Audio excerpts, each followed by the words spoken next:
The Amish were a forgotten government experiment, and the results were devastating. The idea begins with Henry Charles Carey, one of the most influential American economists of the 1800s and a close advisor to Abraham Lincoln. Carey believed societies could be engineered. In a letter, he wrote that isolated populations offer the clearest view of societal acceleration, and the U.S. government decided to quietly put it to the test. In 1830, an estimated 20 families were brought in under the premise of free land and self-governance. What they were never told was that they were a part of a long-term study named the Acceleration Model of Isolated Social Habitation, or Amish for short. For the next 30 years, their growth, productivity, and internal structure were observed, measured, and documented, unknowingly to the participants. What surprised researchers was how quickly the group had grown. These communities expanded rapidly, growing from 200 to over 1,000 people. Advanced farming techniques emerged, trade networks formed, and new fruits were created. And for a time, the small internal economy was thriving. Researchers flagged the growth as unsustainable, and how technological advancements didn't distribute evenly. Certain factions gained access to better tools, faster production, and with it, disproportionate influence.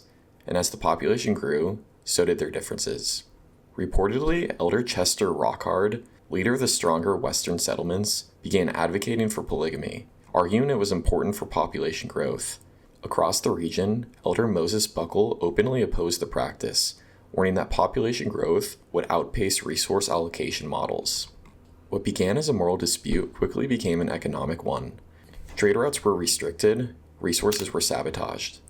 Word soon got out that certain factions had begun stockpiling advanced firearms, similar to military-grade muskets, while others remained unarmed. The imbalance of power led to war. In his later research, Henry Charles Carey reportedly described the conflict in a working paper titled Observations on Accelerated Communal Development. In it, he referred to the events as one of the most devastating internal conflicts he had ever documented, noting that over 600 people were killed in a single day. The outcome reportedly reached President Abraham Lincoln himself. While no public statement was ever made, records indicate the program was abruptly terminated. Supervisors were dismissed, departments reassigned, and the Amish project was quietly forgotten. Only a small number of survivors remained. One of them was an elder named Dilly Limp. Faced with rebuilding from nothing, the survivors made a decision that would define them forever. Advancement had nearly wiped them out, so they would never allow it again.